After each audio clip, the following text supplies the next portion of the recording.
नमस्ते। हमेशा खुश रहो बिटिया। Ayurveda science Ashtanga Hridayam session 2 Jyoti Vidyapeeth women's university. I doctor Sushil Kumar Sharma, associate professor.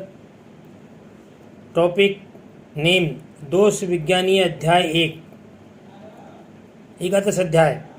दोष विज्ञानी एकादश अध्याय का वर्णन करने जा रहा हूँ। इसमें इस अध्याय में वात आदि दोषों के कर्म और उनके धातुओं के कर्म, उनके लक्षण सब बताए गए हैं, उसके बारे में वर्णन किया जा रहा है। तो सबसे पहले वात आदि दोषों के कर्म के बारे में बताने जा रहे हैं, तो वो इसमें सुनिए आप। दोष धातु मलम सदा देहस्य। दोष धातु मला मूलम सदा देहस्य, मतलब दोष धातु और मल ये सभी देह यानी शरीर के मूल हैं, जड़ हैं। ये सब कब हैं? जब ये स्वस्थ अवस्था में रहते हैं तो शरीर का धारण करते हैं, और विकृत अवस्था में होते हैं तो ये तरह तरह की व्याधियों को उत्पन्न करते हैं। सब अवस्था में दोष धातु, वाताई दोष धातु, रस, मल, पुरुष आदि दोष देह के मूल हैं। जिस प्रकार से वृक्ष की शाखा आदि में मूल के कारण ही है, उसी प्रकार से दोष आदि शरीर के मूल हैं। समान अवस्थाओं में शरीर को मूल रूप से धारण करते हैं। अब आगे इनके एक एक दोषों के बारे में बोलते हैं। वायु दोष का क्या है, पित्त का क्या है। वैसे वायु दोष के बारे में बोल रहे हैं। तय चल यानी वायु। अनिल क्या होगी उसमें? अनिल क्या करेगी? वायु क्या करेगी? उत्साहो, उच्छ्वास, निश्वास, चेष्टा, वेग, प्रवर्तनम। वायु क्या करेगी?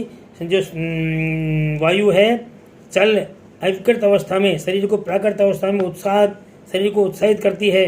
श्वास का निर्गम, श्वास का अंदर प्रवेश, चेष्टा और मल आदि को प्रवर्तन, मल और मूत्र का प्रवर्तन भी ये वात के ही उससे होता है। आगे है सम्यगत्ता च धातुनाम अक्षनाम पाठवेन च, और ये सम्यक रूप से धातुओं की उत्पत्ति करती है, उनको गति प्रदान करती है, इंद्रियों के विषय में ग्रहण करने की शक्ति प्रदान करती है। ठीक है, पाठव और निपुणता आदि पैदा करती है। और आगे है अनुग्रहित विकृतिम पित्तम पित्त पत्य नु दर्शनम, और ये क्या करती है? आदि निपुणता शरीर का उपकार करती है। और पित्त भी क्या करता है? पित्त जब प्राकृत अवस्था में होता है तो क्या करता है शरीर में? पित्त क्या करेगा? पत्तु उष्म दर्शनम, पित्त पाचन करेगा, शरीर में उष्णता पैदा करेगा। दर्शन यानी दृष्टि के प्रसाधन करेगा, दृष्टि शक्ति यानी देखने की शक्ति को उत्पन्न करेगा। क्षुत, तृड, रुचि, प्रभा, मेघा, धी, शौर्य, तनु, मार्दवम, और क्या करेगा? तृड यानी प्यास भी इसकी वजह से लगेगी, भूख, प्यास, प्रीति, कांति, मेघा, बुद्धि, शौर्य और स्थूलता और सुकुमारता से शरीर का उपकार करता है। ये पित्त करता है इस तरह से। और श्लेष्मा स्थिरत्व स्निग्धत्व संधि बंधन क्षमा दिभि, मतलब अविकृत अवस्था में कफ क्या करता है? शरीर में दृढ़ता पैदा करता है, स्निग्धता पैदा करता है। सुश्लिष्ट संधित्व यानी संधियों का आराम से घूमना फिरना, संधियों में आराम से हलचल होना, वो पैदा करता है। सहिष्णुता पैदा करता है आदि कर शरीर को ये शरीर का उपकार करता है। इसलिए जब वात पित्त कब अपनी समान दृष्टि में होते हैं, अच्छी प्रकार से होते हैं, विकृत अवस्था में नहीं होते हैं, अपने उचित रूप में रहते हैं, तो इस प्रकार से देह की ये उपकार करते हैं। अब धातुओं के कर्म क्या है? सब धातु 7 तरह की धातु होती है। रस, रक्त, मांस, मेद, दंती, मज्जा, शुक्राणी धातु है। तो 7 धातु होती है। क्या करती है कि पीड़नम, ये श्लोक याद करने का, ये ऊपर वाला याद करने का है। प्रीणनम जीवनम लेपय स्नेहो धारण पूर्णे गर्भोत्पादस्य धातुनाम श्रेष्ठम कर्म क्रमात् स्मृत है। मतलब ये इस प्रकार से इनके सातों धातुओं के अलग अलग कर्म हैं।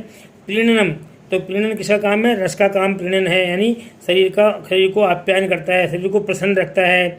जीवन काम है रक्त का, रक्त शरीर को जीवन देता है। और लेप काम किसका है? मांस का काम लेप करना है, मांस का काम शरीर को लेपन करना है। स्नेह का काम क्या है? जैसे अस्थियों में स्निग्धता उत्पन्न करता है।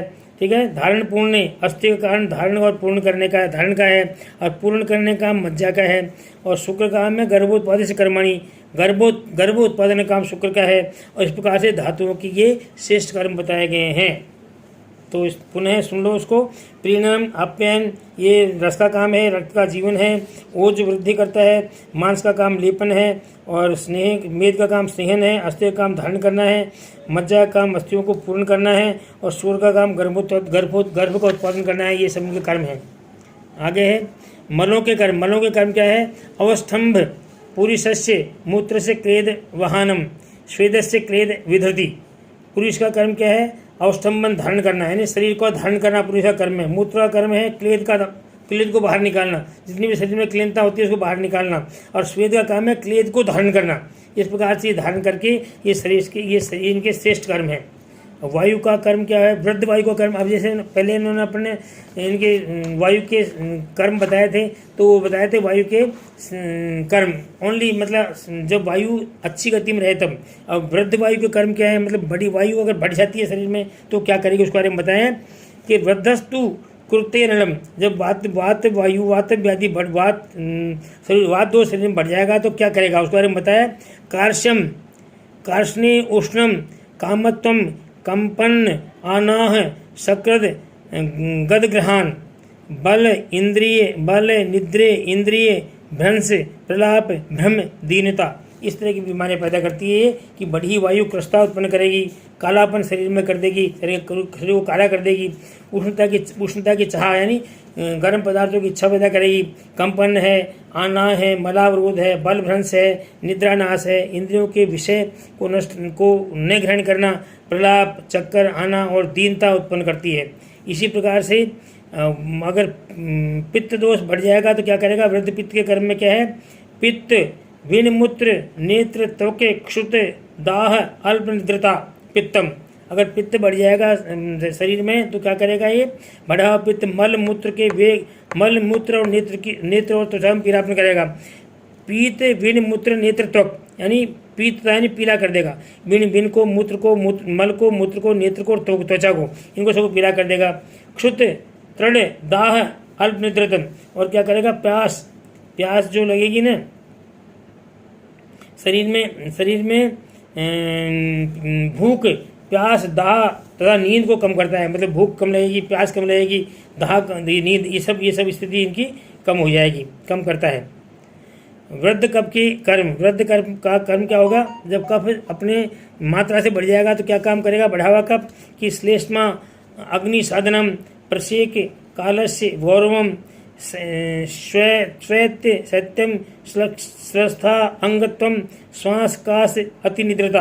मतलब अगर श्लेष में आपने उससे बढ़ जाएगा तो अग्निमांद करेगा, मुख में लाला स्राव करेगा, आलस्य पैदा करेगा, भारीपन पैदा करेगा, अंगों में श्वेत वर्ण पैदा करेगा, शीलता और शीतलता पैदा करेगा, श्वास काश और निद्राधिक्य को पैदा करेगा। ये कफ अगर बढ़ जाता है तो ऐसी स्थिति करेगा।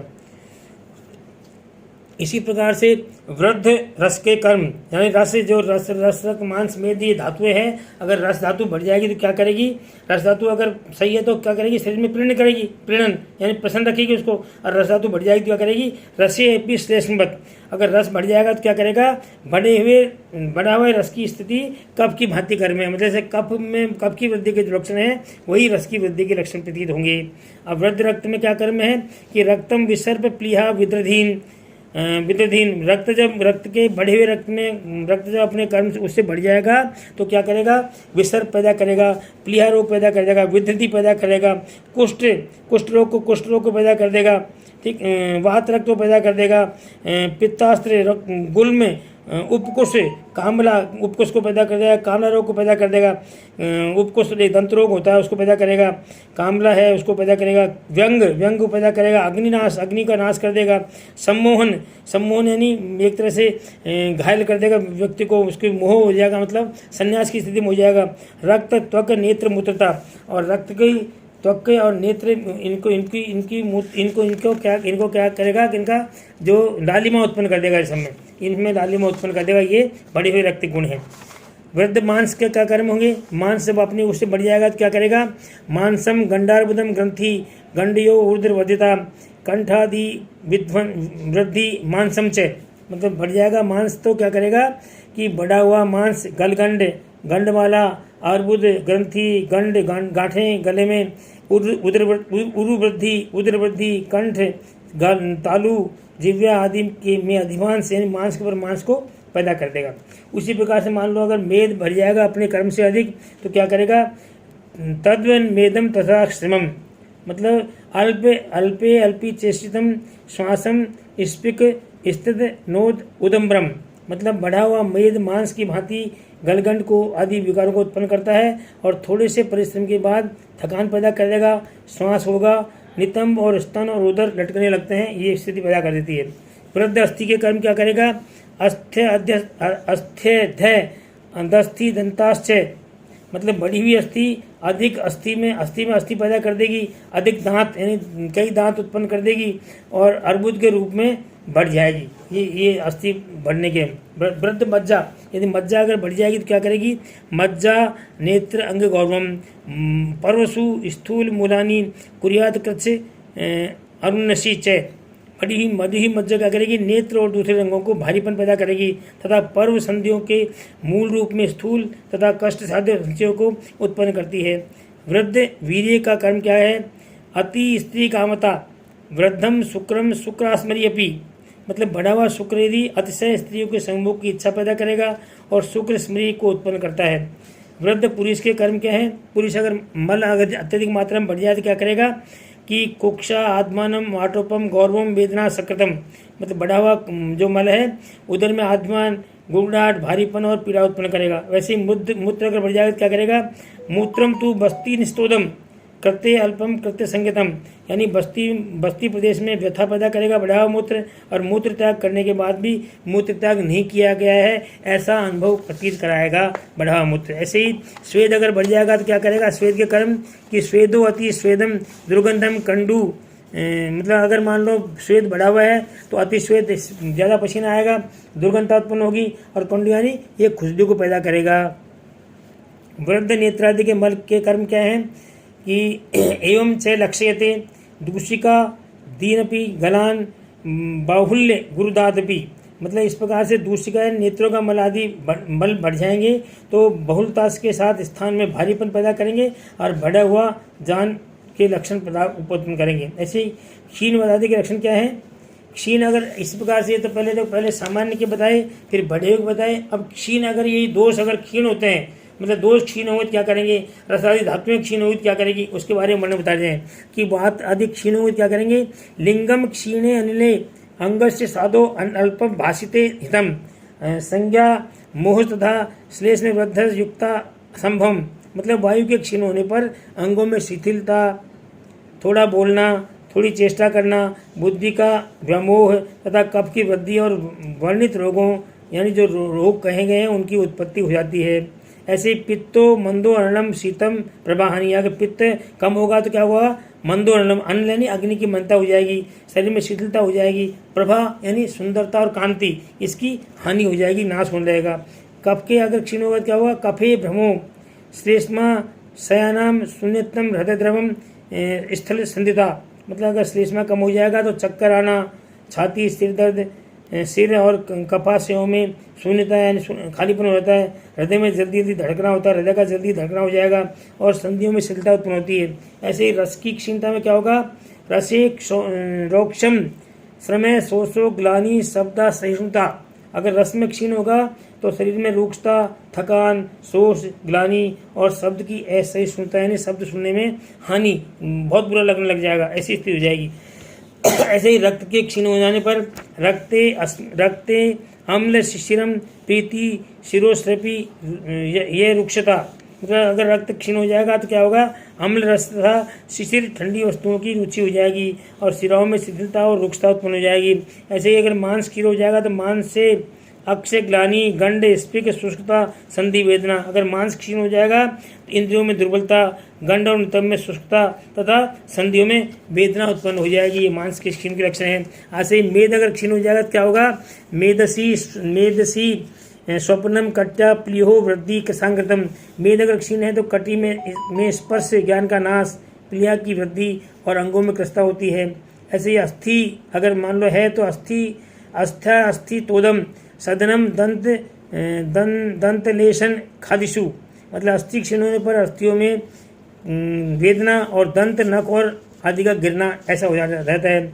अस्थाना मज्जनीम सौशर्यम भ्रमस तिमिर दर्शनम। अगर मज्जा क्षीण होगी तो क्या होगा, अस्थियों में खोखलापन आ जाएगा, चक्कर आने लगेंगे और आंखों के सामने अंधेरा आने लग जाएगा। ऐसे ही शुक्र अगर क्षीण हो जाएगा तो शुक्रे चिरात प्रसिचेतम शुक्रम शोणित में हुआ तदो अत्यर्थम वृष्णो मेढम धूमेती चे। मतलब शुक्र अगर क्षीण हो गया तो शुक्र का देरी से क्षरण होना अथवा शुक्र के स्थान पर रक्त आना, वृष्णों में अतिशय वेदना और मिहन शिश्न में जलन ये पैदा हो जाती है।